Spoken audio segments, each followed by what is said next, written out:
हाय जय जगन्नाथ चलता जी बनवा लंका चप। प्रथम आम लंका गुड़ी को भल भाव नहीं धोईदेवा तापर मझीरू काटिकी से आलू मरसा को फिल करवा। मो आलू चप्रे जमी मसला तैयारी हुए सेमती मसला नहीं से मसला को भल भाव लंका भितर पूरेबा।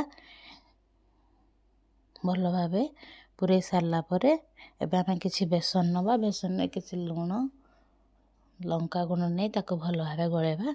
एबे स्टफ्ड करिकी रखिथिबा लंका को बेसन रे भल भाव कोट करवा।